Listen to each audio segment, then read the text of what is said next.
김현정의 뉴스 쇼.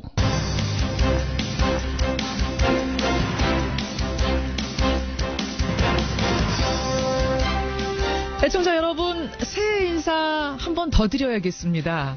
새해 복 많이 받으십시오.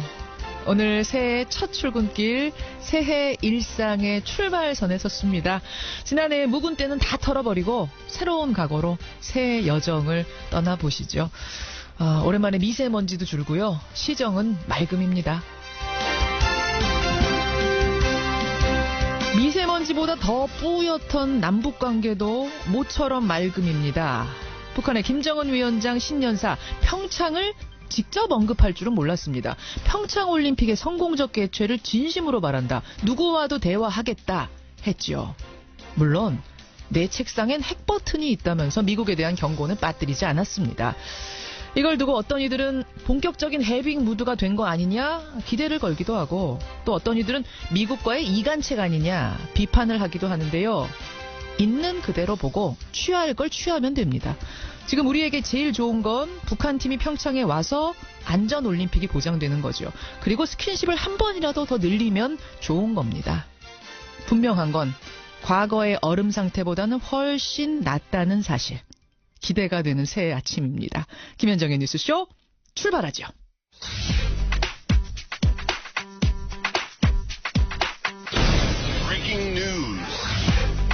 김현정의 뉴스쇼가 주목하는 오늘의 포인트, 김정훈 기자 나와 있습니다. 어서 오세요, 김 기자. 네. 첫 번째 포인트 뭐부터 볼까요? 네, 청와대 인사회 속의 국정 전망입니다. 오늘 문재인 대통령이 각계 인사들 초청해서 새해 첫 인사 나누는 그런 자리 마련되잖아요. 네, 오찬을 겸해서 각계 대표 인사들을 초청해서 인사회를 가질 예정입니다.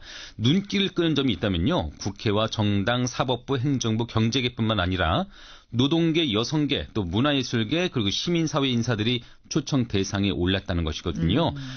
여기에 5.18 관련자와 초등학생, 또 재래시장 상인들까지 특별 초청이 됐습니다. 네. 그러니까 모든 분야 인사들이 망라된 자리라서 대통령의 올해 국정계획 전반을 엿볼 수 있을 것으로 보이고요. 특히 어제 북한의 김정은 위원장이 평창올림픽의 대표단을 파견할 용의가 있다. 또 남북 간 긴장 완화에 함께 노력하자고 밝혔는데 이에 대해서도 문재인 대통령의 반응이 나오지 않을까 싶네요. 근데 야당 대표들은 이미 불참 선언했잖아요. 네, 자유한국당 홍준표 대표, 국민의당 안철수 대표, 바른정당 유승민 대표가 불참하고 각 원내대표만 참석하기로 했는데 이 세 사람은 지난 대선 후보들이기도 했거든요. 그렇죠. 청와대와 야당 사이 신경전 때문 아니냐, 이런 분석도 나오고 있네요. 오늘 메시지 중요합니다. 오늘 대통령의 메시지 주목해서 보시고요. 다음 포인트 가죠. 네, 밤새 번진 부산 기장 산불입니다. 그게 무슨 일입니까? 새해 첫날 밤에 부산 기장군에서 난 산불 지금도 번지고 있어요? 네, 10시간째 진화가 안 되고 있습니다. 불이 난 곳은 부산시 기장군에 있는 삼각산인데 어젯밤 9시 45분쯤에 화재 신고가 접수됐거든요. 산 정상, 그 해발 469m라고 해요. 거기서 시작된 불이 바람을 타고 능선을 따라 번졌습니다. 800명에 이르는 소방대원 또 경찰이 진화 작업에 나섰는데 산세가 워낙 험해서 현장 접근도 어렵다고 하고요. 현재까지 인명 피해는 없다고 하지만은 불이 민가에까지 번지지 않을까 우려가 나오고 있습니다. 소방 당국이 날이 밝는 대로 소방 헬기까지 동원해서 다시 불길을 잡아본다고 하네요. 화재 사고가 워낙 많아서 참 나올 때마다 덜컹덜컹합니다. 마지막 포인트 가보죠. 네, 3남매 사망 사건, 실수가 아닌 정황들입니다. 이것도 화재 사건이에요. 네. 광주의 한 아파트에서 화재가 났는데 3남매가 숨졌습니다. 근데 이게 실수가 아닌 정황, 이거 무슨 얘기예요? 4살, 2살, 15개월의 3남매가 화재로 목숨을 잃었죠. 같이 있던 23살 어머니만 빠져나왔고요. 그렇죠. 그 어머니 진술이 술에 취해 집에서 담배를 피다가 담뱃불을 잘못 끈 것 같다고 했는데 실화가 아닐 수도 있어 보입니다. 방화일 수도 있다? 처음 주장과 달리 신고를 한 것이 베란다가 아닌 아이들과 함께 있던 방 안인 것으로 나오는데 이게 어떻게 혼자만 빠져나올 수 있었을지 의심이 되고요. 여기에 최근 이혼한 남편에게도 죽고 싶다, 이런 문자 메시지를 남겼다고 하거든요. 의심이 되는 대목이죠. 경찰은 3남매 어머니에 대해서 구속영장을 신청하고요. 오늘 아이들 부검해서 정확한 사건 경위를 파악한다는 방침입니다. 여기까지 포인트 뉴스. 김정훈 기자 수고하셨습니다. 네. 남조선에서 머지않아 열리는 겨울철 올림픽 경기대회에 대해 말한다면 그것은 민족의 위상을 과시하는 좋은 계기로 될 것이며 우리는 대회가 성과적으로 개최되기를 진심으로 바랍니다. 이러한 견지에서 우리는 대표단 파견을 포함하여 필요한 조치를 취할 용의가 있으며 이를 위해 북남 당국이 시급히 만날 수도 있을 것입니다. 예, 새해 첫날 북한 김정은 노동당 위원장의 신년사 그 일부를 들으셨습니다. 뜻밖에도 평창 얘기가 직접적으로 나왔습니다. 민족의 위상을 과시하는 좋은 계기가 될 거다. 성공적 괴체를 그냥 바라는 것도 아니고 진심으로 바란다. 우리도 선수단을 파견할 용의가 있다. 예, 상당히 적극적인 메시지입니다. 북한이란 곳은 김정은 위원장의 지시가 곧 법인 나라니까 뭐 이 정도 발언을 했다면 이건 사실상 참가 선언으로 들리는데요. 실무 협상에 들어가면 뭐 어떤 변수가 생길 수도 있을까요? 자, 지난달 중국에서 북측 체육계 인사들을 만나 이 부분을 논의하고 온 분이죠. 최문순 강원도지사 직접 만나보겠습니다. 도지사님 안녕하세요. 안녕하십니까. 네, 새해 복 많이 받으십시오. 아유, 새해 복 많이 받으십시오. 목소리가 어느 때보다 밝으시네요. 그렇습니다. 네. 지금 말씀하신 대로 이제 평창 동계올림픽의 마지막 과제이자 핵심 과제가 이제 해결점을 찾게 돼서 어느 때보다 기분이 좋습니다. 네. 아니, 김정은 위원장이 이게 뭔가 국면을 전환시킬 만한 발언을 할 수 있다 정도 예상은 했는데 네네. 평창 올림픽을 직접 거론할 거라는 거는 저는 뜻밖이었거든요. 예상을 좀 하셨어요, 지사님은? 이게 이제 곧 발표를 할 거다라는 이제 얘기를 듣고 있었는데요. 그러나 지금 말씀하신 대로 발표 방식이라든가 그 표현 방식이라든가 이런 것들이 뭐 전례가 없을 정도로 이렇게 뭐 충격적이라고 할 정도로 이렇게 표현을 해서 저도 깜짝 놀랐습니다. 네. 도지사님도 그러니까 생각보다 좀 빨리 참가 선언이 나올 거란 예상들은 하셨어요? 예, 시점은 좀 늦었는데요. 지난 연말쯤 할 걸로 저희들은 예상을 하고 있었습니다. 2017년 내로 할 줄 아셨어요? 네네, 그렇습니다. 그런데 이제, 이런 방식으로 신년사에 포함됐거니와 그 표현도 아까 인용을 하셨는데, 네, 여러 가지 적극적인 표현이 있고, 그 다음에 올해를 민족사에 특기할 만한 사변적인 해로 만들자. 이런 내용까지 포함돼 있어서 올림픽 이후까지 겨냥한 그런 발언들이 들어 있습니다. 네. 그러면 뭐 이 정도라면 그냥 평창에 참가한다는 뜻으로 거의 99%, 100% 봐도 되는 겁니까? 그렇습니다. 이제 뭐 실무적인 협상이 남아있긴 하지만 이 정도라면 아주 뭐 적극적인 의지를 최고 강도로 표현한 걸로 전 생각하고 있습니다. 근데 실무 협상에 막상 들어가면 북한이 말 바꾸는 경우도 있잖아요. 뭐 전제 조건을 건다든지 보상을 좀 달라고 한다든지 이럴 가능성은 없겠습니까? 그럴 가능성이 뭐 없진 않겠지만 지금 이 흐름으로 봐서는 북한의 최고 지도자가 이 정도 얘기를 해놓고 또 작은 전제 조건을 달지는 않을 걸로 저희는 판단을 하고 있습니다. 네. 못 들어줄 정도의 이런 전제 조건을 걸지는 않을 거다. 이 정도 말해놓고. 네네, 그렇습니다. 네. 그러면 거의 100% 보시는 거네요. 저희는 뭐 100% 보고 있습니다. 네. 야, 저는 지금 들으면서 너무 시원시원하게 답변을 해주시는 걸 보면서 이거는 그동안의 흐름을 다 아는 분이기 때문에 이런 답을 할 수 있구나라는 생각을 하거든요. 흐름을 쭉 다 보신 거잖아요, 최문순 지사께서는. 그렇습니다. 네, 저희가 이제 12월 18일 날 불과 한 이제 뭐 2주 전쯤 되겠습니다. 저희가 곤명에서 남북 유소년 축구 대회를 열었는데요. 근데 새 정부 들어서 첫 번째 성사된 남북 교류였고 또 뭐 지금으로서는 이제 유일한 남북 간의 대화 통로가 되겠습니다.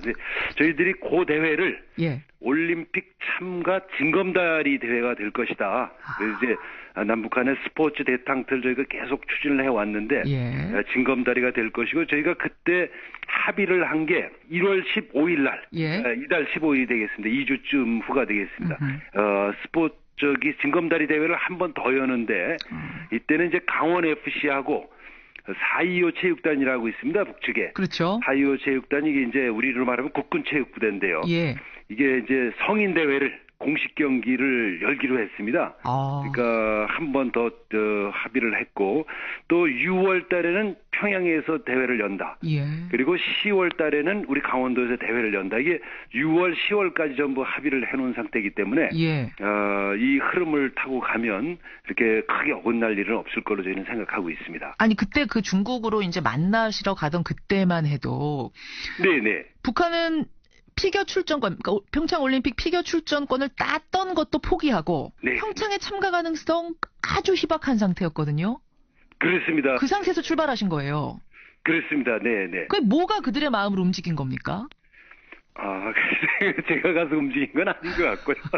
그 사이에 우리 IOC, 그 다음에 조직위원회, 특히 대통령께서 이제 이렇게, 계속해서 평창에 참가를 했으면 좋겠다는 신호를 다양한 경로로 이제, 보내지 않았습니까? 이제 그것이 이제, 때가 돼서 참가 결정을 이렇게 발표하게 된 거 아닌가 생각하고 있습니다. 때가 돼서 다각도로 보낸 어떻게 보면은 이제 구애가 네. 때가 돼서 무르익은 거다 이 말씀이세요. 네.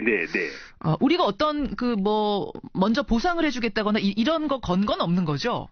그런 건 전혀 없습니다. 이제 지금부터 해야 할 일이 구체적으로 어떤 선수단이 올 것이며 또 응원단은 어떻게 할 것이며 또 문화공연단은 어떻게 할 것이며 어떤 경로로 올 것이냐 이런 것들이 진행이 될 텐데 예. 거기서 들어가는 비용이라든가 방식 이런 것들 논의가 되겠습니다만은 어떤 보상 같은 거는 논의 대상은 아니라고 생각합니다. 네. 그러면은 그런 것도 아니라면 북한이 어떻게 결정적으로 이렇게 마음을 돌렸을까요? 어떤 국제 흐름상 지금이 필요한 때였을까요? 북한한테?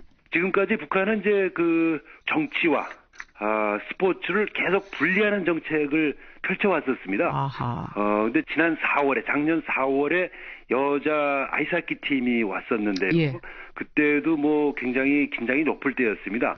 유심히 보질 않아서 그렇지 스포츠와 정치를 분리하고 또 이 스포츠는 유엔의 제재라든지 예. 또 국제적인 제재에서 벗어나 있기 때문에 가장 좀 자유롭게 교류를 할 수 있는 그런 장이 되겠습니다. 우리가 그렇게 마냥 고립되기만 한 건 아니다라는 걸 어떻게 보면 보여줄 수 있는 장이기도 하니까 활용할 만한 가치가 있다고 본 걸 수도 있겠군요. 그렇습니다. 네. 그리고 이건 이제 특히 올림픽 같은 것은 미국이 주최하는 장도 아니니까.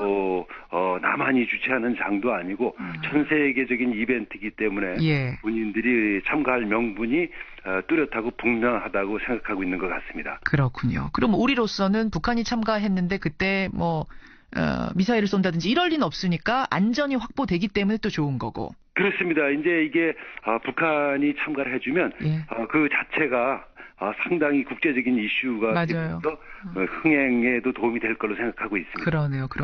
근데 대회 규정상 보면은 올림픽 참가하려면 10월 30일까지 IOC에다 신청서 냈었어야 되거든요. 북한 안 냈거든요. 이런 건 괜찮겠습니까? 네. 그거는 이제 IOC에 국제 경기 연맹이 있습니다. 예. 그래서 이제 와일드 카드를 이제 부여할 수 있는 권한이 있기 때문에 결정하면 되겠고요. 그 다음에 이제 지금 북한이 참가 자격을 얻은 게 이제 남녀 페어인데, 예. 이 선수들이 참가해 주기만 하면 남북한 단일팀을 구성할 수 있게 이렇게 절묘하게 돼 있습니다. 피겨에 단체전이 있는데요. 예.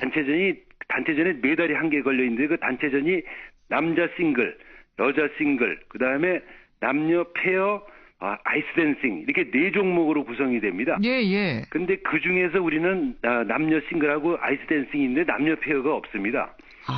그래서 북한이 이제 여기 참가해주기만 하면 요 넷이서 예. 단체전 뛸 수 있군요.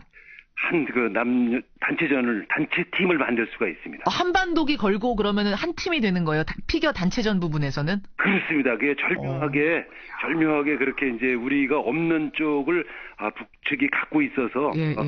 그렇게 지금 구성이 돼 있습니다. 그 남녀 페어 스케이팅 팀 있고 또 어느 정도 규모로 오게 될까요? 어떤 종목에? 지금 이제 가장 가능성이 있고 지금 북측이 염려하는 것 중에 하나는 자기들이 참여를 해서 굉장히 초라하게 보이지는 않을까. 그렇지, 그럴 수 있죠. 이런 걱정을 하고 염려할 수 있죠. 예. 네네. 이제 이 피겨는 상당히 화려하기도 하고 또 팬들도 많고 이미 티켓이 다 팔렸을 정도로 인기가 있는 종목이어서 예. 그리고 경기 수가 많기 때문에 이게 이제 굉장히 화려하게 보일 거고 그다음에 응원단이 함께 와주고 저희들은 문화공연단까지 함께 해준다면 이렇게 초라하지 않게 경기를 칠 수 있을 걸로 생각하고 있습니다. 그러면 선수단은 이 피겨스케이팅 페어 부분에만 오는 거예요? 지금 그거는 아닌데요. 저희들이 이제 북한이 잘하는 게 피겨에는 이제 염대옥, 김주식이라는 선수가 이미 이제 자격을 얻은 게 있고 그다음에 지금 메달권에 들어갈 수 있는게 쇼트랙을 북한도 잘합니다. 쇼트랙에서 와일드카드가 한두 개 주어질 수 있고 또 크로스 컨트리에 좀 괜찮은 선수가 있습니다. 거기도 한두 선수가 올 수가 있습니다. 그래요. 거기다 이제 응원단 유명하잖아요. 북한 응원단에다가 문화 공연단까지 같이 오면은 상당한 규모가 될 거다. 이렇게 봐도 돼요. 네, 그렇습니다. 네. 알겠습니다. 김정은 위원장이 어제 남북 당급이 시급하게 만날 수도 있다라고까지 얘기를 했기 때문에 실무 접촉이 곧 이루어질 것 같은데 어떻게 첫 만남은 언제쯤으로 보고 계세요? 저희들이 이제 공식으로 아까 말씀드린 대로 1월 15일 날은 공식으로 접촉할 수 있도록 양쪽에서 허가가 다 돼 있고요. 근데 지금 말씀하신 대로 북남 당국이 시급히 만날 수도 있다 이렇게 이제 김정은 위원장 말. 발언이 있었기 때문에 저희들이 빨리 접촉 신청을 해서 그때까지 기다리지 않고 시간이 별로 없기 때문에 빨리 접촉을 할 생각이. 15일까지 기다릴 것도 없다. 15일이면 지금 벌써 오늘이 2일인데 한 2주 뒤거든요. 그때까지 기다릴 것도 없다. 먼저 접촉한다. 그렇습니다. 이제 저쪽 생각하기만 한다면 2월 9일이 올림픽 아니겠습니까? 2월 15일이면 너무 촉박해서. 그렇죠. 저희들은 좀 마음이 급하고 또 당장 이번 주부터 들어가는 겁니까? 그러면 접촉 제한? 우선 지금 이제 정부하고 좀 상의를 해봐야 될 텐데요. 지금 정부 지금까지는 저희가 이제 이게 유일한 대화 통로로 기능을 해왔지만 이제 이게 지금부터는 정부 차원에서 그렇죠. 좀 높은 차원의 접촉이 진행될 수도 있고요. 여러 가지 변수가 있기 때문에 가능하면 빨리 접촉 진행을 해볼 생각입니다.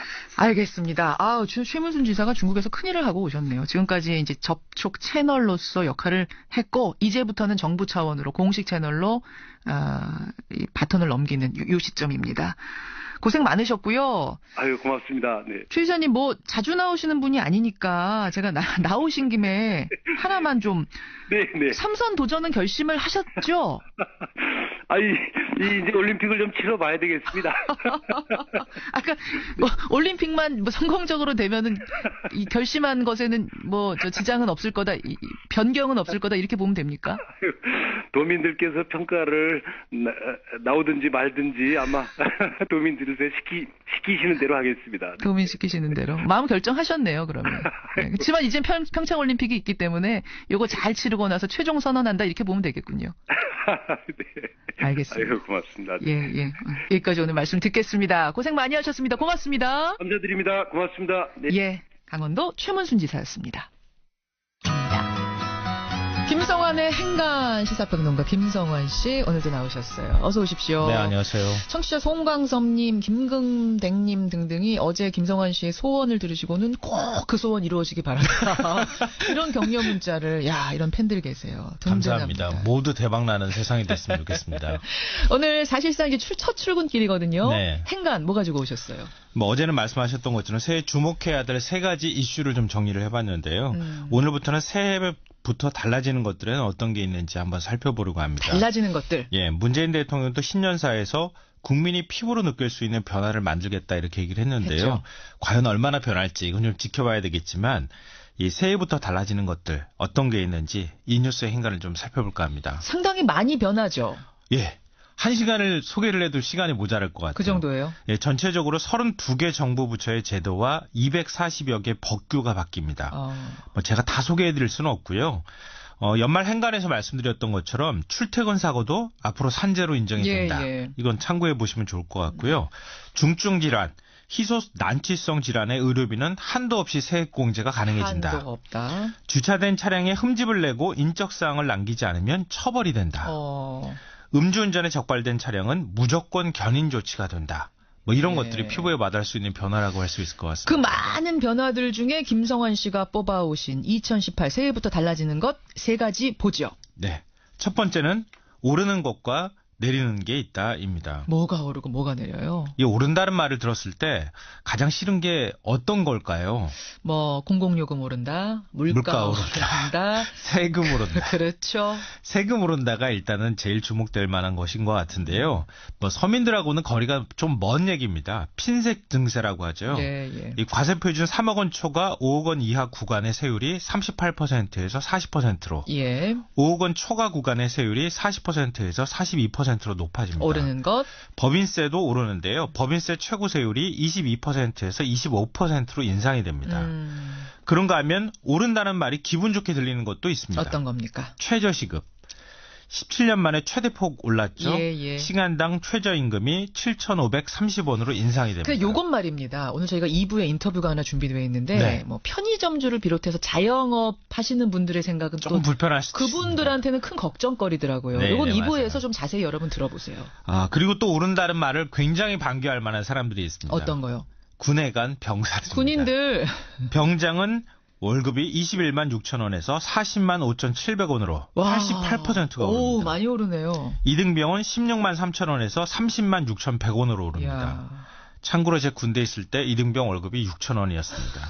격세지감입니다. 그럼 내려서 좋은 건 또 뭐가 있을까요? 병원비입니다. 예. 저소득층 연간 의료비 본인 부담 상한액이 80만 원에서 150만 원으로 낮아집니다. 이 초과 금액은 건강보험공단에서 지급을 하니까 부담이 낮아진다고 볼 수 있습니다. 오르는 것과 내리는 것 큰 덩어리로 봤고요. 두 번째는요? 두 번째는 1월 1일부터가 아닌 것도 많다입니다. 새해부터 딱 변하는 게 아니에요? 네. 그러니까 1월 1일부터 다 달라질 거라고 생각하시면 좀 혼동이 생길 수 있는데요. 시기별로 다 다릅니다. 그래요?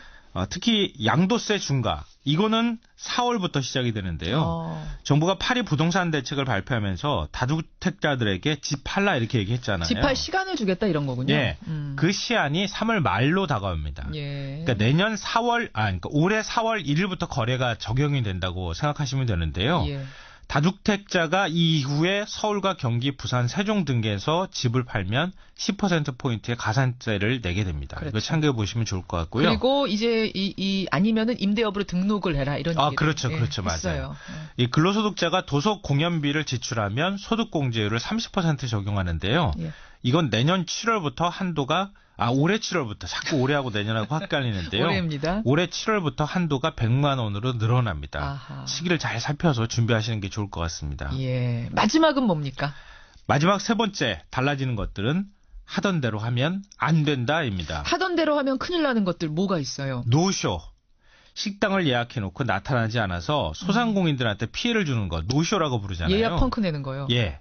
그러니까 노쇼를 근절하기 위해서 위약금 규정이 신설됩니다. 아하. 식당은 예약 1시간 이내 취소하면 예약 보증금을 돌려받을 수 없도록 했습니다. 그래요? 그러니까 식당 사정으로 예약을 취소했다. 그러면 2배로 돌려받을 수 있습니다. 아하. 돌잔치 회가변은 7일 이내에 취소했다. 계약금과 이용금액의 10%까지 위약금을 물어야 합니다. 이거 참고하시면 좋을 것 같고요. 1개월 이전에 취소하는 경우에는 계약금을 모두 돌려받을 수 있습니다. 이 천재지변이 발생했을 때 여행자들이 굉장히 곤란한 상황 겪잖아요. 그렇죠. 이렇게 불가피한 사유로 계약을 취소할 때는 위약금이 면제되도록 하는 조항이 신설됐습니다. 그래요. 올해부터 공중화장실에 휴지통 사라지는 건 여러 번 말씀드려서 아실 테고요. 네, 맞습니다. 오늘 크게 정리 잘해 주셨네요. 김성환 씨 수고하셨습니다. 네, 고맙습니다. 김현정의 뉴스쇼 2부 출발합니다. 새해부터요, 시간당 최저임금이 7,530원입니다. 지난해에 비하면 1,100원가량의 인상된 거죠. 일하는 사람 입장에서야 더없이 반가운 소식입니다만, 시름이 깊어지는 분들도 있습니다. 바로 이 인건비를 직접 감당해야 하는 자영업자분들, 특히 편의점주 분들이 할 말이 많다고 합니다. 어떤 얘기인지 귀 기울여 보죠. 화요일의 코너 뉴스닥에서는 상한가, 하한가 짚어볼 텐데요. 새해 첫 상한가, 첫 하한가로는 어떤 인물들이 올랐을지 지켜보시고요. 화제 인터뷰에서는 소설가 김진명 씨를 만납니다. 최근에 미중전쟁이라는 책을 내서 벌써 베스트셀러가 됐더군요. 미국과 중국이 전쟁을 하려 한다. 이런 가정에 바탕을 둔 소설인데, 근데 여러분 잘 아시죠? 김진명 작가의 소설은 현실화가 됐던 적이 참 많습니다. 그래서 걱정입니다.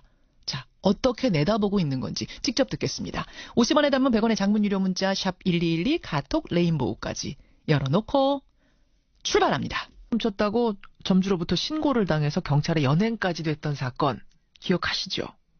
그때 그 아르바이트생과 인터뷰를 하면서 사연을 들었었는데요. 알고 보니까 최저임금 때문에 편의점주와 알바생 사이에 갈등이 생긴 게 이 사건의 발단이었습니다. 그 알바생의 사연 참 안타까웠어요. 그런데 그 당시 편의점주분들이 방송을 듣고 문자를 많이 보내주셨습니다. 우리들 얘기도 좀 들어달라. 우리도 말 못할 사정이 많다. 제가 그때 편의점주들의 목소리도 귀 기울이겠다 이런 약속을 드렸었죠. 오늘 그 시간을 마련했습니다. 13년째 편의점을 운영하고 계신 분이세요. 전국 편의점 가맹점주 협의회 계상혁 회장 연결을 해보죠. 회장님 안녕하세요. 예, 안녕하세요. 편의점을 운영하신 지 13년째. 예. 3군데나 하셨다면서요? 지금은 2군데는 폐점했고요. 지금 한 곳만 운영하고 있습니다. 2군데는 왜 문 닫으셨어요? 인건비 때문에 수익이 나질 않아서요. 인건비 때문에. 예, 해마다 인건비가 오르니까. 지금 점주님들의 최대 불만은 가뜩이나 어려운데 최저임금이 또 인상됐다, 감당 어렵다, 뭐 이런 쪽인가요? 그렇죠. 매출이 뭐 최저임금 폭만큼 오르면 되는데. 예.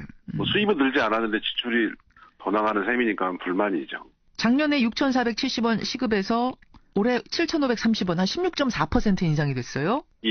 역대 3번째로 높은 인상률인데 알바생을 선생님은 몇 명이나 고용하고 계세요? 6명 정도 쓰고 있어요. 편의점 하나 운영하는데 6명이나 필요합니까? 예. 그럼 자 이제 6명 기준으로 봤을 때 예. 지금 한 달 인건비가 그러니까 기존의 인건비에서 세해되면 얼마나 뛰는 겁니까? 지금 한 650만 원 정도 나가는데요. 예. 내년 되면 한 750만 원 정도 내야 되더라고요. 650에서 750만 이게 한 15% 오르는 건가요? 더 오르는 거죠. 그 최저임금 7,130원에서 주휴수당을 합치면 9,044원이고요. 아하, 주휴수당, 예. 예. 9,044원에다가 4대 보험료를 내주면, 올해부터는 그냥 10,000원이에요. 저희가 지급해야 될 돈은. 7,130원이 아니라. 그러니까 알바생이 받는 거는 7,530원이지만, 나가는 사람 입장에서는 이것저것 다 덧붙이면 이미 10,000원이다. 그렇죠. 올해부터 10,000원이죠. 아니 근데 이제 일반적으로 생각할 때는 알바생을 6명이나 고용할 만큼 장사가 잘 되면 많이 버시는 만큼 알바생 월급도 올려주는 게 맞는 거 아니냐 이렇게 물을 수 있는데요. 그 알바생을 많이 쓰는 게 저희가 영업시간이 길어서 그래요. 24시간을 쓰기 때문에 야간에만 인건비가 300만 원이 넘게 나가요. 야간 인건비만? 예. 점주님들이 인건비를 아끼시려고 부부가 맞교대 하시는 분 점포도 있어요. 12시간씩. 인건비 감당이 안 돼서? 예. 그러니까 뭐 30분씩 부부가 만나고 헤어지는 거죠. 그런 점주님도 계세요. 그래요. 그러면 많이 버는 것 아니냐라는 부분에 대한 대답도 좀 듣고 싶은데 청취자들 이해를 돕기 위해서 그 수입 배분 구조를 좀 알았으면 좋겠어요. 뭐 모든 편의점이 다 같을 수는 없겠습니다만. 그러니까 뭐 그냥 일반적으로 편의점이 좀 보통 평균에서 잘 된다는 편이 하루 매출이 155만 원. 하루 매출 155만 원? 예, 그 정도로 봤을 때 한 달이면 총 영업이익이 1,300 정도 나는 거고요. 예. 1,300에서 300만 원이 본사에 내는 수수료고요. 아하. 뭐 20에서 30%를 가져가요. 본사 수수료가 그 정도나 돼요? 예, 20-30%. 20-30%. 400에서 500이 이제 인건비고요. 거기서 이제 가게세가 있겠죠. 임대료가 한 200만 원 나가고요. 임대료 한 200. 그리고 이제 뭐 기타 뭐 가게 운영 경비, 세금을 뭐 4대 보험료 따로 내야 되니까 점주님 가져가는 수익이 뭐 작년에는 한 300만 원 선이었다면 올해는 한 200만 원대로 떨어지는 거죠. 아니 알바생 임금 올리는 대신에 편의점 본사에 내는 수수료 그거 좀 줄여주면 안 됩니까? 상세 대책이 나오긴 나왔는데요. 예. 뭐 상세 대책이 대부분 전기료 지원이에요. 전기료? 예, 전기료 지원이라는 거는 야간 영업을 했을 경우에 주겠다는 거거든요. 심야 영업해라. 요새 심야에는 아예 문 닫아버리는 편의점도 꽤 많더라고요.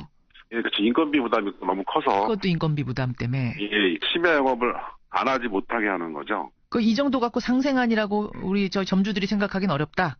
그렇죠. 그렇군요. 알겠습니다. 이제 현실이 어떤 건지는 알겠습니다. 근데 이제 우리나라 최저임금이 다른 곳에 비하면 낮긴 낮다. 점차 올려가지고 2020년까지는 10,000원까지는 인상해야 된다는 게 뭐 지금 문재인 대통령뿐만 아니라 대선 당시 거의 모든 후보들 공약이었거든요. 예. 이것에 대해서는 어떻게 보세요, 점주분들? 최저임금이 낮다고 하는데 최저임금 뒤에 숨겨진 게 너무 많아요. 저희 나라는. 숨겨진 것? 그러니까 우리나라는 숨겨진 게 뭐냐면 주휴수당이 있고요. 주휴수당. 4대 보험을 내야 되죠. 4대 보험. 거기다가 또 퇴직금도 있어요. 1년 근무하면 퇴직금을 줘야 되거든요. 그렇죠. 1년 이상부터는 퇴직금도 줘야 되고. 쉽게 말씀드려서 저희가 월급을 받고 있는 300만 원짜리 월급쟁이였는데 예. 올해부터는 200만 원만 받아라. 아하. 그리고 내년에는 100만 원만 가져가라. 이거니까. 예. 그러니까 다들 힘들다 말씀하시는 거고요. 진짜 아르바이트생이 더 많이 가져가는 경우가 생기는 거죠. 아, 사장님보다 아르바이트생 임금이 더 많은 곳도 있어요? 지금 야간 근무자 주 5일 근무해도 내년에 200만 원 이상 가져가니까. 예. 아르바이트생이 더 많이 가져가는 경우도 있죠. 그런 편의점도 있을 수 있겠네요. 장사가 그렇게 잘 되는 곳이 아니라면. 그렇죠. 이게 또 최저임금이라는 게 이게 편의점은 24시간 운영하기 때문에 장사 잘 되는 곳이나 안 되는 곳이나 인건비는 비슷하게 나가거든요. 그렇게 되겠네요. 그러니까 힘드신 점주님들이 더 힘들어지는 거예요. 이대로 나 장사 못하겠다, 문 닫겠다 이런 분들도 실제로 나옵니까 지금? 예. 지금 저희 협회 회원분들을 폐점하는 숫자가 굉장히 많아요. 제가 전화를 요즘에 하루에 10통 이상씩 받고 있어요. 폐점하려면 어떤 절차 밟아야 되냐 이런 문의가? 예. 알겠습니다.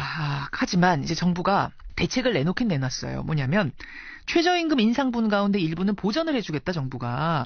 2018년 한 해 동안 30인 미만 사업장을 대상으로는 근로자 1인당 월 13만 원 보전해주겠다, 지원해주겠다. 이 대책으로는 안 되겠습니까? 13만 원까지 주겠다는 거거든요. 최대 13만 원? 네, 최대 13만 원을 주는 거고요. 그 정부 안을 보면 조건이 있어요. 어떤 겁니까?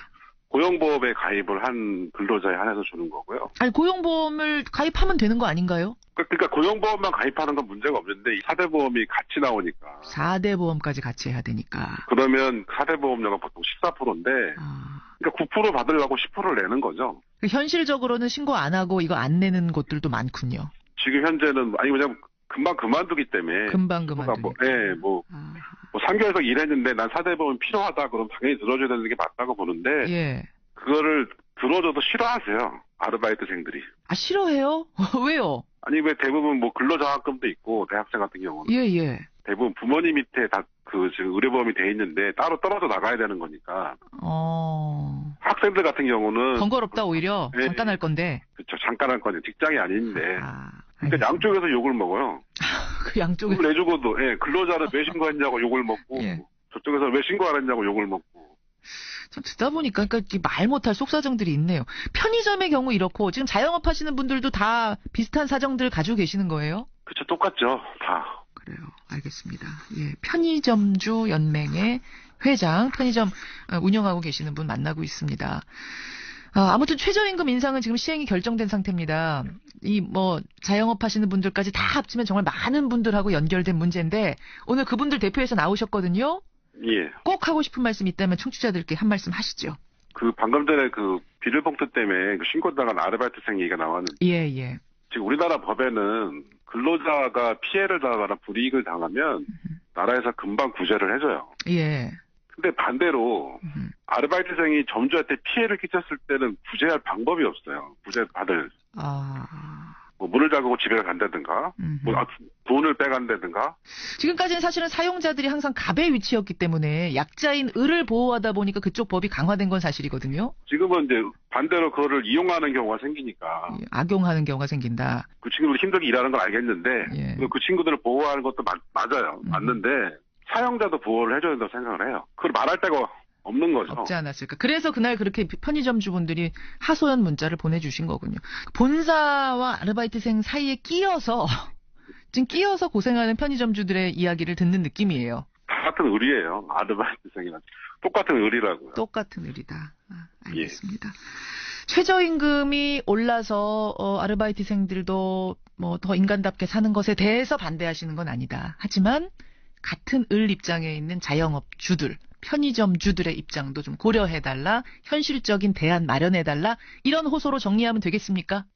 예, 여기까지 말씀 듣겠습니다. 고맙습니다. 예, 감사합니다.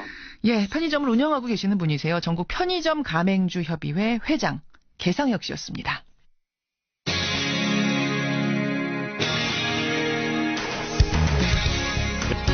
소설 무궁화꽃이 피었습니다. 사드, 예언, 킹메이커 이런 소설로 너무나 유명한 김직명 작가가 신작 미중전쟁으로 돌아왔습니다. 이미 베스트셀러 자리를 지키고 있던데요. 25년 전에 무궁화 꽃이 피었습니다를 통해서 북한의 핵개발을 예견했던 일이 떠올라서인지 미중전쟁이란 제목만 들어도 사실 겁이 좀 덜컥 납니다. 근데 내용도 보니까 등장인물이 푸틴, 트럼프 다 실명이에요. 도대체 작가는 어떤 얘기를 하고 싶었던 걸까요? 오늘 화제 인터뷰 미중전쟁의 작가 김직명 작가 연결을 해보겠습니다. 김직명 선생님 안녕하세요. 예, 안녕하세요. 새해 복 많이 받으십시오. 백내 두루 평안하시고, 예. 모든 일이 새해 다 잘 이루어지시길 저도 바랄게요. 우리 뉴스쇼 청취자들께 덕담으로 인터뷰 문을 열어주셨어요. 그나저나 우리 김직명 작가께서는 신간이 워낙 많은 사랑을 받고 있어서 새해 여는 기분이 누구보다 상쾌하실 것 같아요. 책이 팔리는 것을 보면 그렇지만 책의 내용이 워낙 무겁고, 우리가 이제 나라의 운명이 사실 2018년에는 풍전등화격이 되는 거거든요. 어느 쪽으로는 결정이 되게 돼 있는데 마음이 편할 리가 없죠. 제목부터 좀 무시무시해요. 미중전쟁. 어떻게 이런 가정을 하게 되셨어요?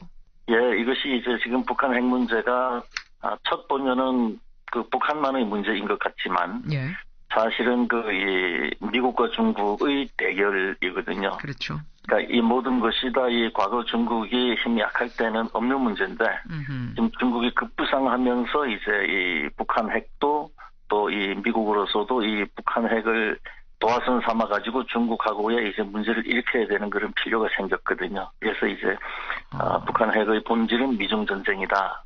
이런 뜻입니다. 북한 핵을 도화선으로 해서 중국을 건드려야 된다, 미국이. 그게 무슨 말씀이세요? 미국은 이제 경제만으로는 중국에게 이길 수가 없게 되어버렸어요. 하룻밤 자고 일어나면은 미국에는 적자가 쌓이고 중국에는 달러가 쌓이거든요. 그런데 이제 미국은 중국보다 압도적인 군사력을 가지고 있죠. 그렇죠. 그러면 국가 간의 대결에서 꼭 경제만으로 싸우고 압도적인 군사력을 쓰지 않는다 이런 것은 없기 때문에 오히려 그 역사를 보면 그 정반대였죠. 항상 이 경제 문제는 결국은 전쟁으로 늘 발달을 했기 때문에 이 중국하고 전쟁을 하지 않을 리는 없다 이런 것입니다. 않을 리는 없다? 그럼 벌어질 것이다 이렇게 보시는 거예요? 노벨 경제학상을 받은 폴 크루그먼 교수가 미국은 전쟁을 필요로 하는 나라다.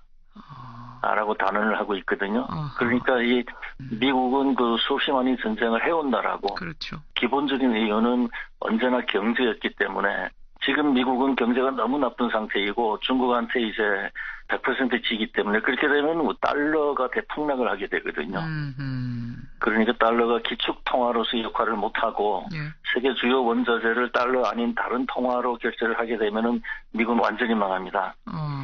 그간은 미국이 여러 가지 노력을 했는데 지금은 거의 군사력밖에는 의지할 곳이 없지 않나 이런 판단이 드는 거죠. 지금 상황을 보면, 지금 상황에 좀 대입을 해보면 소설 속 상황처럼 중국의 위안화가 미국의 달러화를 위협하는 그 정도 최종 단계까지 간 건 아니기 때문에 소설 상황하고 지금 상황이 정확히 일치하는 것 같진 않아요. 다만 북한이 핵 개발하고 트럼프 대통령은 선제 공격을 막 언급하면서 위협하고 지금 이 정도 상황까지 왔단 말입니다. 그럼 지금 이 정도 상황도 중국 견제, 중국 겨냥 이렇게 보면 되는 건가요? 그렇죠. 지금 미국이 당장은 위안화가 달러를 대체하진 않지만 미국이 그 위기를 극복하는 방법을 보면은 몇 번의 위기 때마다 미국이 달러를 그냥 찍어내서 살아나는 거잖아요. 그러니까 미국은 이 군사력이 약하거나 이렇게 되면은 달러를 찍어낼 수가 없거든요. 그러니까 끊임없이 이 군사력을 키워야 되는 나라고, 지금 경제가 저렇게 엉망인데도 군사력은 더 키우고 있지 않습니까? 맞습니다. 그것이 전쟁을 전혀 염두에 안 둔다면 군사력을 키우질 않겠죠. 그럼 미국의 전쟁 상대는 러시아나 이런 나라는 될 수가 없거든요. 그거는 상호 확정 파괴가 되기 때문에 러시아하고는 싸울 수가 없고, 북한이라는 거는 때려봐야 나올 게 없고요. 근데 오히려 엄청난 돈이 들어가고 굉장히 골치가 아파지는 거죠. 난민이며 뭐며. 그러니까 북한은 굉장히 때리기 싫어하는데 자꾸 이 무력으로 들이대는 것은 뭐냐면 어떻게든 중국을 끌어들여가지고 중국과는 이제 이 무력 충돌을 일으키면 미국이 얻을 수 있는 게 굉장히 많아요. 얻을 수 있는 게 많아서. 근데 그렇게 되면 서로 공멸하는 거 아닙니까? G2 두 나라가 그렇게 싸우게 되면 이거 세계대전 되고 지구가 공멸하는 거 아니에요? 그것은 전혀 그렇지가 않습니다. 이게 그 미국 랜드 보고서에서 나온 미국과 중국의 전쟁이 어떻게 전개될 것이냐. 핵무기 전쟁은 절대 되지 않는다 이런 거거든요. 중국이 미국을 상대로 핵무기를 쓸 수 없다는 겁니다. 왜 그렇습니까? 이 핵무기는요. 이 처음 쓰는 나라가 모든 죄를 다 뒤집어 쓰는 거예요. 미국을 향해서 핵무기를 쏜다 하는 것은 그 가능성이 거의 0%에 가깝다 하는 것이 세계적인 군사 전략가들의 얘기예요. 사실. 그런 거군요. 근데 김진명 작가님. 예. 정말로 그런 상황이 된다면 미중이 전쟁을 치르는 상황이 된다면 우리가 할 수 있는 일이 있겠습니까? 이거는 뭐 지금의 우리 입장과도 마찬가지인데 할 수 있는 게 있습니까? 우리가? 당연히 있죠. 왜 미국은 여기 동북아에 대해서 끊임없이 무력을 들이대느냐 하는 그 속내를 알아야 되거든요. 얘기했듯이 그 기본은 경제적 문제거든요. 경제. 우리가 그 해법을 제시할 수가 있는 거죠. 이론적으로는 되지만 우리가 과연 미국의 경제 성장을 뭐 할 수 있는 일이 있습니까? 그럼요. 분명히 있죠.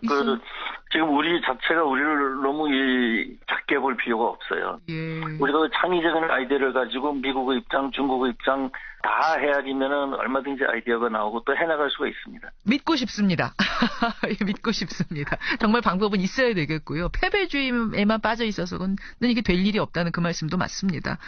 김진명 작가, 미중전쟁의 작가 만나고 있습니다. 그나저나 김 선생님. 예. 박근혜 전 대통령의 과거 행적에 대해서도 뭐 누구보다 오랫동안 추적해 오셨잖아요. 예. 그래서 국정농단 사태 때 여러 가지 인터뷰하셨던 것도 제가 기억이 나는데, 예. 물론 2007년에 킹메이커라는 소설에서 박근혜, 최태민 두 사람의 관계를 살짝 언급은 하셨습니다만 이게 뭐 그게 주인공은 아니었어요.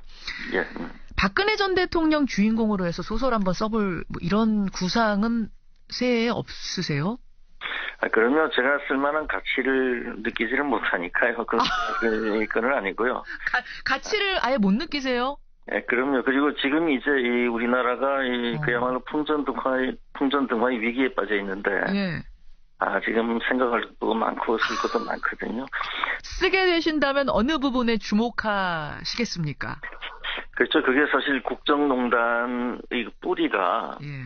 이 제대로 민주주의가 뭔지도 모르는 그 과거의 권력 구도들, 거기에 이제 그 박근혜가 핵심 자리에 있었다는 게 문제였거든요. 이 박근혜는 지금 최근에도 보면은 재벌들을 잔뜩 불러가지고 돈을 내놔라 그러지 않았습니까? 그렇죠. 예. 이게 이미 그 20대 초반에 시작된 거거든요. 청와대로 재벌들을 다 불러가지고요, 최태민과 같이. 예.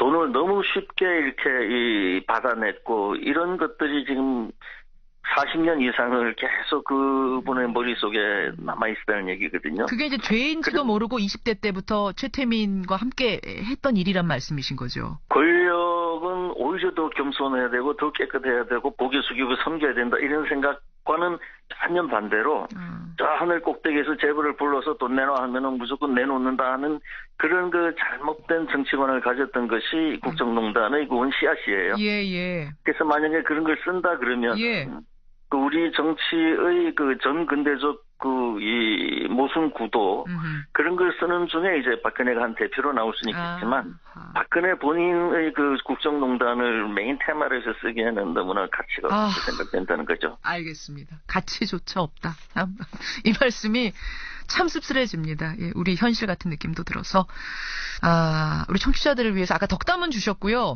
새해 소망 한 말씀 전하면서 우리 인사 나눌까요, 선생님? 고구려 정신이 회복됐으면 좋겠다 하는 것이 저희 바람입니다. 고구려 정신이요? 예. 외국과의 전쟁이라든지 외국과의 문제가 생기면 아주 똘똘 뭉쳐서 일치단계를 하는 게 고구려의 정신입니다. 지금 우리가 사실은 지금 이 우리나라의 운명이 당장 내일을 알 수 없는 굉장히 위험한 지경에 빠져 있거든요. 예. 그래서 그러한 획기적인 분위기가 생겨야 되겠다 하는 것이 저희 바람입니다. 예, 오늘 새해 첫 출근길 귀한 말씀 감사드리고요. 앞으로도 좋은 작품 기대하겠습니다. 고맙습니다. 예, 감사합니다. 예, 미중전쟁의 소설가 김진명 작가였습니다. 음향 뉴스 현장. 편의점주 분과의 인터뷰 들으시고 다양한 의견들이 들어오고 있어요. 정동우님, 아니 언제까지 인건비 피 빨아먹으면서 업장 운영하실래요? 그런 마인드 바꿔야 됩니다. 하시면서 편의점주 분들에게 일침의 문자를 보내준 분도 계시고, 최윤서님, 아니 장사 안 되면 접으셔야지요. 직원 월급도 주기 힘든데 왜 장사를 하세요? 하시면서 이분들은 아마 이제 일하는 노동자 입장에서 문자 보내주신 것 같아요. 반면에 김옥규님은 진짜 너무 힘듭니다. 자영업자예요. 어제 알바가 일방적으로 관뒀습니다. 근로계약 위반인데 아무런 대처할 수 있는 게 저는 없어요. 장경민님, 저는 치킨 프랜차이즈 점주입니다. 3개월 전에 알바 모두 정리했습니다. 왜냐면 알바 급여 주고 나면 남는 게 없거든요. 이쪽 말도 맞고 이쪽 말도 맞아요. 알바들 입장에서는, 아니, 알바들도 먹고 살아야 되는데 그 정도 보장해주는 걸 못 하신다면은 이거는 장사 못 하실 거 아니냐, 이거고. 장사하는 분들은 너무 힘들다, 남는 게 없다.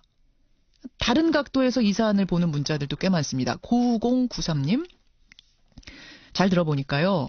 결국은, 편의점 본사로 보내는 가맹비, 수수료죠.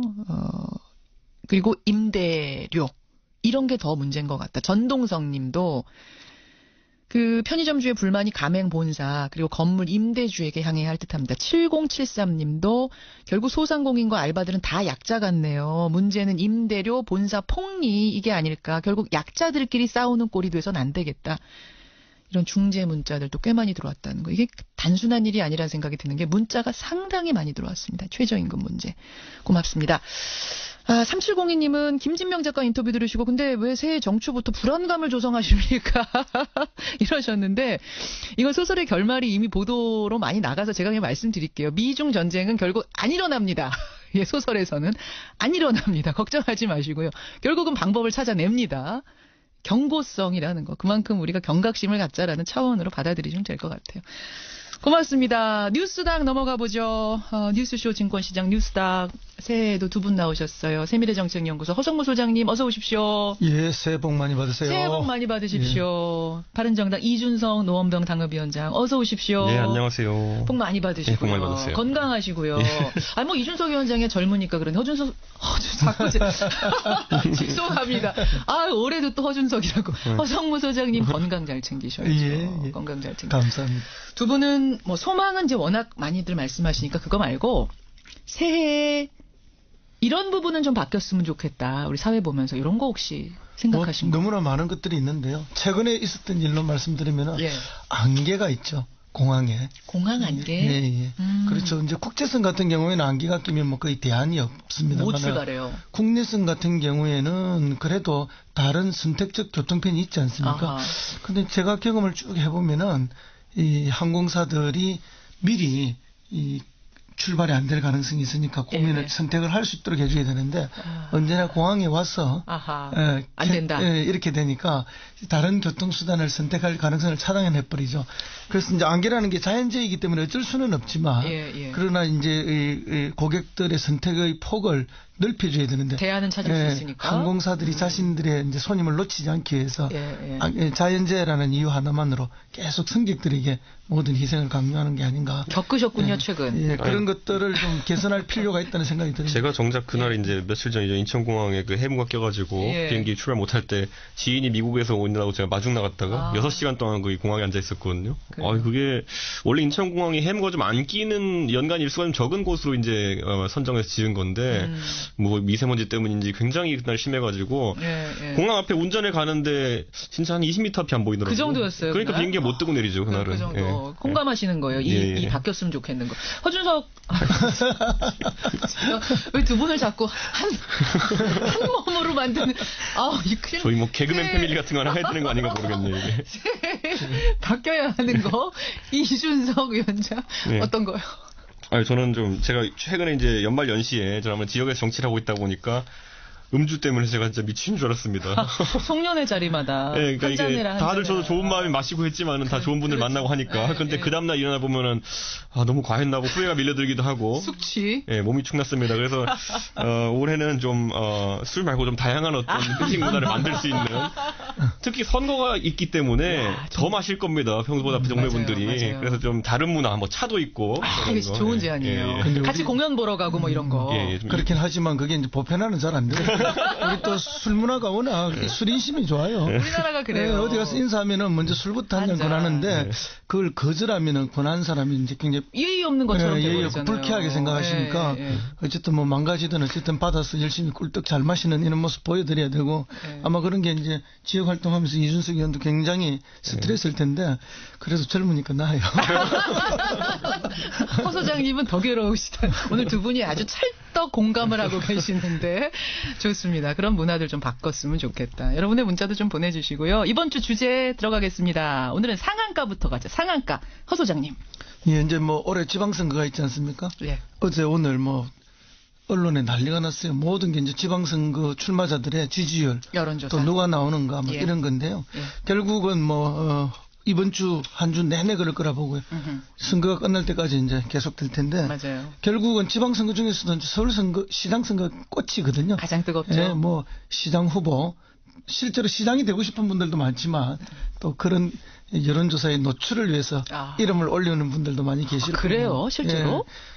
뭐 이름 한번 올려놓으면은 뭐 몇 달 동안 계속 여론조사의 대상에 들어가기 때문에 자신의 이제 그레이드를 쭉 올리는 거죠. 당선 안 될 걸 알지만 일단 이름이라도 좀 올려보자는 분도 계시는군요, 실제로. 정치인이라면 자기 이름 나오는 거 싫어하는 사람이 없잖아요. 자기 부고 빼고는 뭐든지 다 나와야 되니까. 그런 얘기 있죠. 근데 이제 최근에 서울시장 못지않게 이제 주목받는 게 경기지사죠. 왜냐하면 서울은 1,000만이 무너졌어요. 그런데 경기도는 인구가. 지금 1,300만이. 맞아요.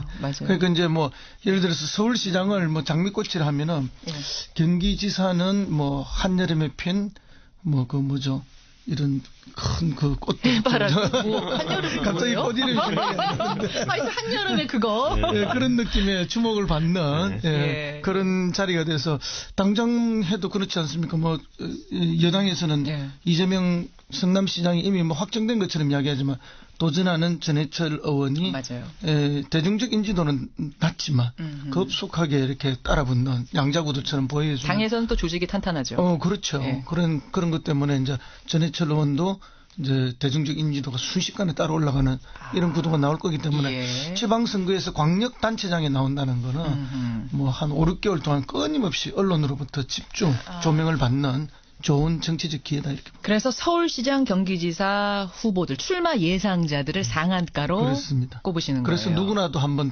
이름을 한번 올려보고 싶어하는. 일단 제가 여론조사 어제 나온 거 대강만 좀 말씀드릴게요. 서울시장 후보 여론조사가 제일 많이 나왔거든요.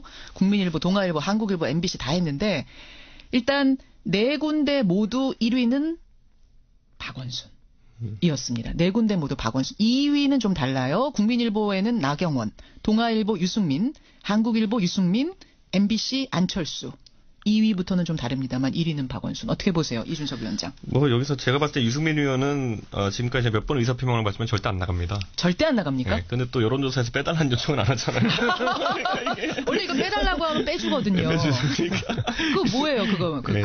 이게 참 여러 의미가 있는 게 뭐냐면은 서울시장은 사실 대통령 선거랑 비슷하게 굉장히 많은 분들이 관심을 받는 여론조사거든요. 그렇다 보니까 이름을 굳이 안 빼면 여기서 이제 상대평가가 다 나오는 겁니다. 그렇죠. 뭐냐면 최근에 있던 조사에서 보면은 뭐 안철수 의원이 포함된 조사에서 유승민 의원이 좀 더 나은 결과가 이제 나오고 뭐 양자에서는 가장 경쟁력이 뛰어나다라는 게 이제 나오지 않았습니까? 맞아요. 그러다 보니까 이런 상황 속에서 결국 야권을 대표하는 정치인 이렇게 조사에도 최근에 유승민 의원이 좋은 결과가 나온 적이 있는데 그런 조사들을 이제 보면서 뭐 다른 어떤 정치적 과정 없이 선거 기간 내 여론조사만으로도 야권 내 어떤 구도 재편을 좀 만들어 보려는 것이 아닌가 생각이 됩니다. 아닌가. 절대 시장 안 나간다는 얘기는 했단 말씀. 저는 안 나가요, 제가 봤을 때는.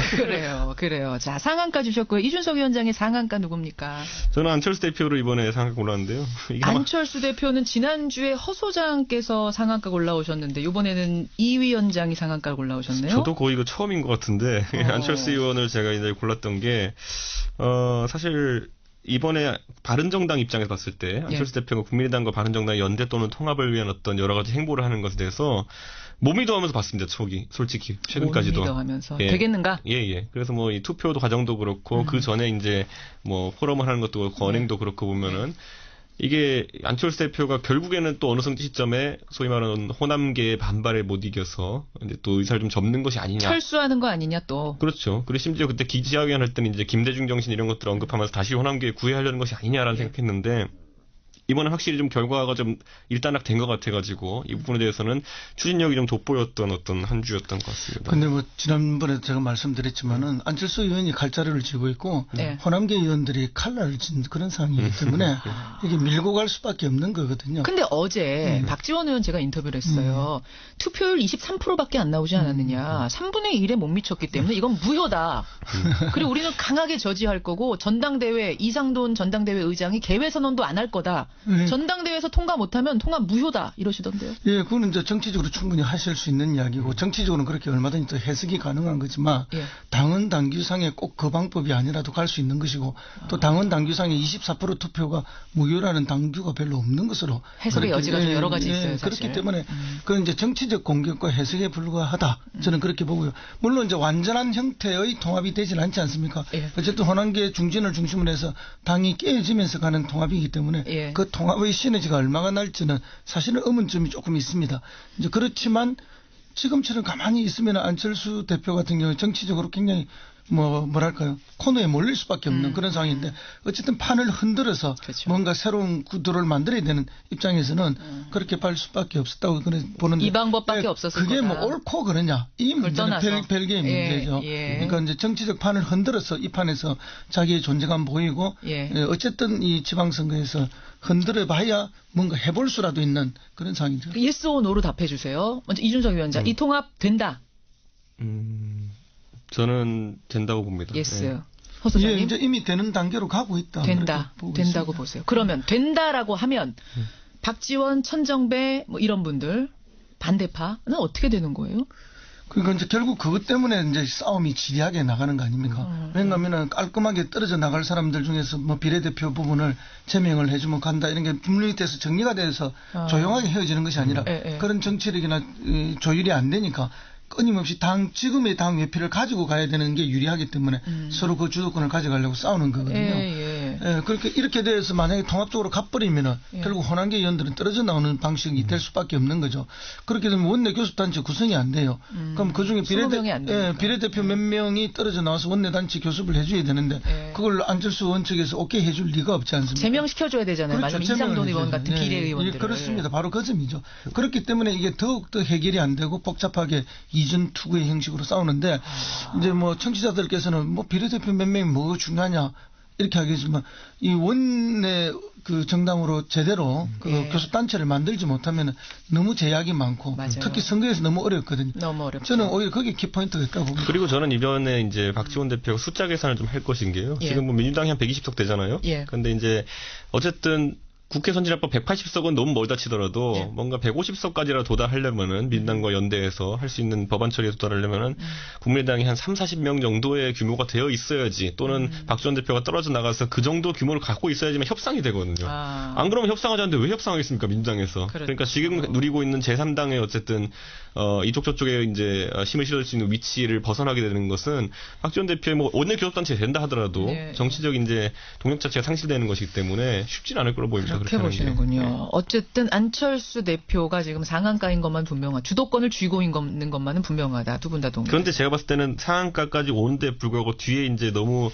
내상을 많이 입은 게 내상이 많죠. 아까 말했던 엄청나죠. 그런 여론조사대로 드러나는 거거든요. 안철수 대표가 지난 대선에서 유승민 후보보다 한 3-4배 표를 더 많이 얻지 않았습니까? 그런데도 불구하고 최근의 조사에서는 그만큼의 지지를 얻지 못하고 있는 것은 분명히 그 과정 속에서의 내상이 있었다고 봅니다. 극복해야 될 과제는 그 부분이다. 좋습니다. 상한가 받고요. 하한가 가보죠. 허성무 소장님.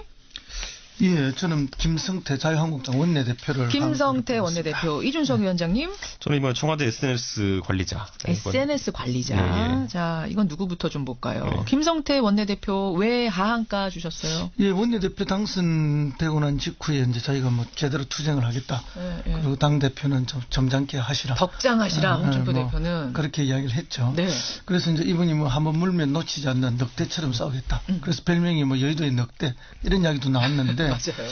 그래서 뭐 굉장히 큰 소리로 많이 울부짖었죠. 막 청와대 분수대까지 가서 뭐 이렇게 국정조사하자까지 이야기를 하고 아랍에미레이트 왜 방문했냐 이렇게 굉장히 공격 모드를 했고 그것 때문에 사실은 이제 정부 여당이 지지율에 약간 그 타격을 입었던 것도 사실이에요. 맞아요. 그런데 이제 시간이 좀 가면서 이거 그렇게 하면 누구 자살골 될 수도 있다.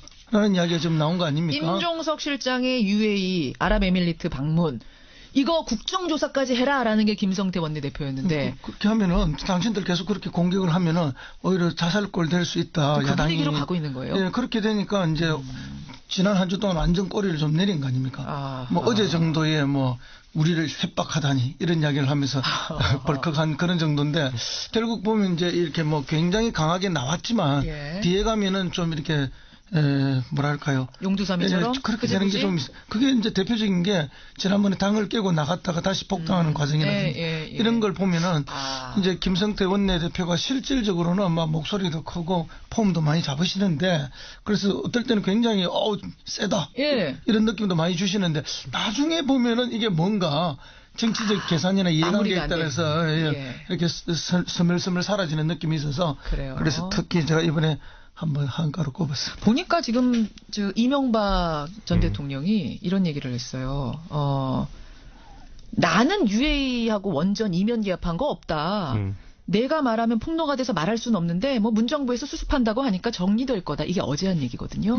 이 얘기는 뭐냐면 결국 지금 나를 의심하는데 나 때는 뭐 한 거 없고 박근혜 정부에서 뭐가 있었다는 얘기를 돌려서 지금 한 거 아니에요? 그런 셈이죠. 그렇죠. 결국은 이제 뭐 어제 보도에 나오는 게 이제 UAE하고 비밀리에 군수지원 협정을 체결했다는 게 나오죠. 박근혜 정부에서. 이게 이제 그냥 단순히 뭐 우리 부대 하나 파견하고 군사 지원하고 뭐 교육하고 이거하고는 완전히 다른 거죠. 만약에 이제 유사시에 군수지원 협정을 체결해 놓으면 군수지원을 해야 될 거 아닙니까? 그렇게 되면 UAE를 둘러싸고 있는 아랍의 다른 여러 나라들하고 우리 관계가 굉장히 외교 문제가 발생할 수 있는 거죠. 그렇기 때문에 국장급에서 비밀리에 체결했고 계속 이걸 숨기고 있었다. 그런데 이게 영원히 숨겨지는 게 아니지 않습니까? 그렇게 됐을 때 큰 문제가 발생하니까 이 비정상을 정상화해야 되겠다는 논의가 있었던 것이 아닌가 하는 그런 생각이 들고 그렇다면은 맨 처음에 원전 계약을 하면서부터 끊임없이 UAE에 하고 우리의 관계가 비정상적인 관계로 그렇게 끌려갔던 것이 아닌가 하는 그런 의심이 충분히 가능하죠. 그러니까 지금 김성태 원내대표가 조금 입장을 일단 유보할 수밖에 없는 상황이 된 거다. 자기들 내부에는 뭐 친박, 빈박 뭐 온갖 이야기를 하지만 결국 한덩거리로 자유한국당 아닙니까? 알겠습니다. 알겠습니다. 이준석 위원장의 하한가 가보죠. 청와대 페이스북 관리자, SNS 관리자를 왜 뽑으셨어요? 그러니까 이게 사실 최근에 이제 언론에서 문제를 삼으면서 이제 문제가 좀 됐었는데 이게 더 디플로맷이라는 외교 안보 잡지인데 이게 아시아 태평양권에서 발행되는 어떤 그런 잡지인데 여기에서 이제 연말에 이제 10명의 아시아 지도자들에게 뭐 여러 가지 상을 줬습니다. 근데 보면 뭐 두테르테 같은 경우에는 우선 쏘고 말하는 타입 뭐 이런 식으로 막 그 좀 풍자적인 이런 상을 주는 그런 코너였거든요. 근데 거기에 이제 문재인 대통령에게 이제 균형 잡으려고 하는 밸런싱 액트가 오더라고 이제 올해의 균형자상. 예. 근데 그 뒤에 내용을 살펴보면 이제 사실 청와대에서는 이 기사를 소개할 때 뭐라고 했냐면요. 이제 균형자 외교에 대해 가지고 호평을 받았다는 취지로 이제 설명한 거거든요. 그게 아니라 그런 내용이 없습니다. 뭐 호평받은 부분이. 뒤에 보면 사실은 문재인 대통령께서 어려움을 겪고 있다라는 내용이거든요. 그러니까 이게 지금 오역에 관한 시비가 좀 있었어요. 청와대에서는 이제 호평을 받으면서 올해 균형자로 문재인 대통령이 뽑히셨다라고 했는데 이거 근데 조롱적인 어떤 비꼬는 기사를 청와대가 잘못 소개한 거 아니냐. 그러자 아니다. 원문을 쓴 기자 앤서니 펜솜하고 접촉을 해보니까 청와대 설명이 맞다라고 답을 했다. 이게 지금 왔다 갔다 하는 중인 거죠. 그래서 제가 이제 저도 그래가지고 그 앤서니 펜솜이라는 분이 알고 보니까 거기 프리랜서 기고가예요. 예. 그러니까 제가 이메일 주소 알아가 저도 이메일을 보내봤거든요. 그러셨어요? 근데 이제 파이낸셜 뉴스에서 이제 이 기자한테 연락한 걸 또 기사화해가지고 단독이라고 보도를 했는데 예. 보니까 청와대 설명이 맞냐라고 물어봤는데 맞다고 대답했는데 뭔가 예. 보니까 청와대가 이미 문제가 된 다음에 자기 글을 한번 수정한 다음에 걸 보내가지고 그게 맞다고 답을 받은 거예요. 그러니까 청와대가 처음에는 호평이라고 하다가 예. 나중에 풍자적 요소가 있지만이라고 이제 설명을 바꿨거든요. 전제를 붙인 거. 네, 그 다음에 이제 그걸 보내가지고 그게 맞다는 평을 들은 거기 때문에. 풍자적 요소가 있지만 호평이다. 네. 요거는 아니, 결국 나중에 이제 풍자적 요소가 있지만은 어려운 상황을 그냥 무미건조하게 표현한 것이다라고 이제 얘기했더니만은 그게 맞다고 한 건데 이게 아주 지엽적인 문제일 것 같긴 하지만 저는 여기서 뭘 봤냐면요. 예. 이게 이제 사실 처음에 기성 언론들이 이제 막 지적할 때 예. 이제 그때 뭐였냐면은. 그 청와대글이 수정되기 전이었어요. 그 시점에 지적을 했더니만은 나중에 청와대글 수정한 다음에 파이낸셜 뉴스에서 또 이제 이메일 보내가지고 청와대 입장이 맞냐고 했더니만은 예. 입장이 바뀐 거잖아요. 청와대가요. 그거에 맞춰가지고 그 답변을 받아가지고 언론을 전부 다 이제 기레기로 또 몰고 있거든요, 보면은. 그런데 이런 현상이 좀 자주 있는 현상인데, 저는 이게 참 우려스러운 게, 왜냐면 청와대가 이렇게 몰래 슬그머니 바꿀 게 아닙니다, 이거 내용을. 그냥 뭐 이런 오류가 있었다라고 그냥 얘기하거나 글을 내리거나 하면 되는 일이거든요. 그런데 이 상황에서 그걸 바꾸물이 내가지고 파이낸셜 뉴스도 어떻게 보면은 참 민망한 상황이죠, 서로 보면은. 다른 언론들과 적대적 위치에 서게 되는 것이니까요. 허 소장님은 어떻게 보세요? 이번 해프닝. 예, 뭐 충분히 지적할 수 있다고 봅니다. 그러나 이제 좀 더 근본적인 문제를 보면요. 예. 어쨌든 여기에서 지적했던 뭐 두테르테나 또 다른 지도자에 대한 그런 비판이나 풍자보다는 예. 우리 지도자에 대한 비판이나 풍자는 한결 그 수준이 톤 다운된 거거든요. 그럼 결국은 뭔가 하면은 이 균형자 외교라는 거에 대해서 완벽하지는 못했고 제대로 다 해내지는 못했다 하더라도 그런 것을 유지하기 위해서 애쓰는 모습이 분명히 보인 거죠. 그래서 이제 강대국들의 일방적인 자기 요구들에 이렇게 휘둘리지 않고 네. 균형자의 노력을 위해서 문재인 정부가 최선을 다했다는 건 분명히 있지만 그러나 그 성과가 우리 주도로 다 잘 나오는 건 아니지 않습니까? 그렇기 때문에 이제 청와대에서는 뭐 충분히 그렇게 자기 중심의 홍보를 할 수 있다고 보죠. 원래 PR이 피할 건 피하고 알릴 거면 알리는 건데 예, 그런 면에서는 그러면 이제 휘둘렸던 외교를 우리가 생각해 볼 수 있거든요. 그 대표적인 게 박근혜 대통령이 지난번 막루에 올라갔다가 또 동시에 미국이 요구하니까 일본과 위안부 합의를 했던 이런 외교들은 휘둘린 외교예요. 거기에 비하면 문재인 외교는 그 양 강대국에서 끊임없이 우리를 휘둘려고 하지만 휘둘리지 않으려고. 알겠습니다. 저는 근데 마지막으로 한 가지만 짚고 싶은 게 이게 참 왜 제가 이걸 부끄러워서 말을 못했냐면은 사실 이 언론사 그렇게 큰 규모의 언론사가 아닙니다. 권위 있는 외교 잡지라고 하기 좀 어렵거든요. 신설된 법인이고 한 10년 정도밖에 역사가 안 되는 걸로 알고 있는데 문제는 여기에 이 원문을 굉장히 권위 있는 것처럼 이렇게 청와대가 우리 대한민국의 청와대가 언급해줬다는 링크에 쓰면 뭐가 되냐면 자존심 상한다. 아니요. 그 다음에 그럼 이 잡지에서 뭘 올렸냐 보면요. 그 다음에 다른 기자지만 뭐라고 올렸냐면은 절대 일본은 한국의 위안부 협상을 받아주면 안 된다라고 하면서 일본을 옹호하는 글이 그 다음에 바로 있어요. 네, 그러니까 이게 그러니까 이 잡지를 권위를 부여하는 순간 우리는 상당히 곤란한 위치에 처해지는데 저는 이런 부분을 좀 고려해서 이런 글을 선택할 때 좀 신중했으면 좋겠다. 조금 더 신중했으면 좋겠다. 그런 마무리. 괜찮으세요, 소장님? 이 정도 마무리면? 예, 청와대는 원래 신중해야 됩니다. 근데 이제 홍보 파트에서는 조금 이제 뭐 열심히 PR 하다 보니까 하다 보면은 약간의 실수들은 나올 수 있는데 결국은 이제 이게 뭐 청와대이기 때문에 문제가 되죠. 그래요. 그만큼 엄중한 것이기 때문에 그래서 조금 더 신중할 필요는 있다. 이번에 벌어졌던 이 디플로맷 소동에 대해서 오늘 조금 다뤄봤어요. 뉴스닥의 4884님이 이런 문자 주셨습니다. 새해에도 허준석 두 분 파이팅. 괜찮네. 굉장히 실용적입니다. 두 분을 한 번에. 허준석 두 분. 오늘도 고생하셨고요. 새해에도 열심히 건강하게 꾸려가시길 바라겠습니다. 고맙습니다. 네, 감사합니다. 허성무 소장, 이준석 위원장이었습니다.